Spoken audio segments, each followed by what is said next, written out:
Everyone, welcome to Law Easy with Ritika. Today we are going to discuss about IPC section 300 murder. Okay? So जब रहेगा कि culpable homicide does not amount to murder, उसमें murder के 5 exceptions लिखने हैं. And जब होगा culpable homicide is murder in which circumstances, उसमें मर्डर के 4 पॉइंट्स लिखेंगे जो अभी इस वीडियो में हम डिस्कस करेंगे. Okay? So firstly, culpable homicide is murder if the act by which the death is caused is done with the intention of causing death. Okay? Intention. Illustration देखेंगे इसका हम. A shoots Jed with the intention of killing him. Jed dies in consequence. A commits murder. Okay? Secondly देखेंगे culpable homicide is murder if it is done with the intention of causing such bodily injury as the offender knows to be likely to cause the death of the person to whom the harm is caused. Okay? Illustration देखेंगे इसका हम. A knowing that Jed is laboring under such a disease which a blows is likely to cause his death. ठीक है? Strike him with the intention of causing bodily injury. Jed dies in consequence of the blows. A is guilty of murder.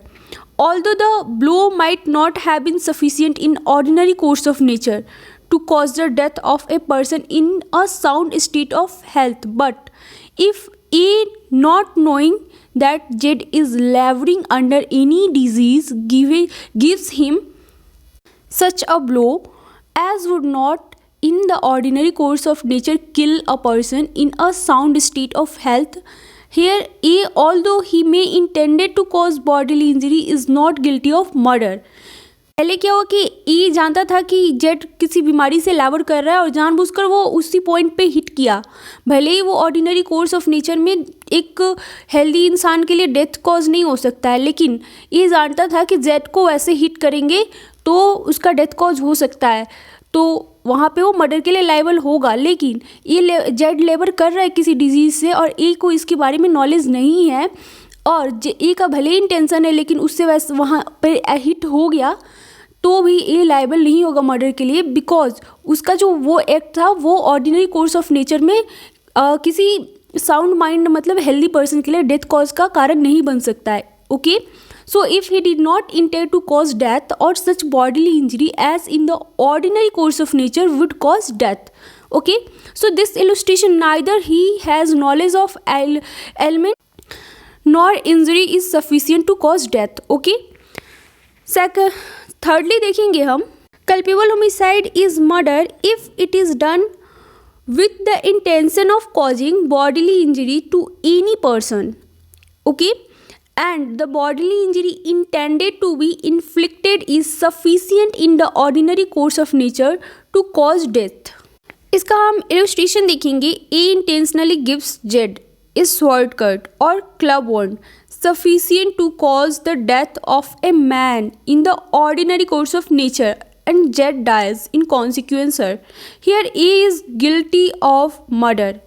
Although he may not have intended to cause Jed's death. Intention हो या ना हो but उसका act जो था वो ordinary course of nature में death cause कर सकता था, इसलिए ही will be liable. Okay? So in thirdly law does not require intention to cause death but it requires intention to cause such bodily injury which is sufficient to cause death. Okay? Fourthly हम देखेंगे culpable homicide is murder if with the knowledge that the act is so imminently dangerous that it must in all probability cause death or such bodily injury as is likely to cause death. Okay? Illustration देखेंगे इसका हम. A without any excuse fires a loaded cannon into a crowd of persons and kills one of them. A is guilty of murder. Although he may not have had a premeditated design to kill any particular individual, but still A will be liable for murder. Okay? Because उसका जो act था वो इतना eminently dangerous था date कि must in all probability cause death. मतलब उसका जो एक्ट था वो इतना इमिनेंटली डेंजरस था कि डेथ कॉज कर सकता था। ओके, एंड इस इलस्ट्रेशन में E committed such act without having any excuse for incurring the risk of causing death, so it falls under section 300 fourthly. Okay, so guys, that's it for today. Thank you for watching. Please do like and subscribe.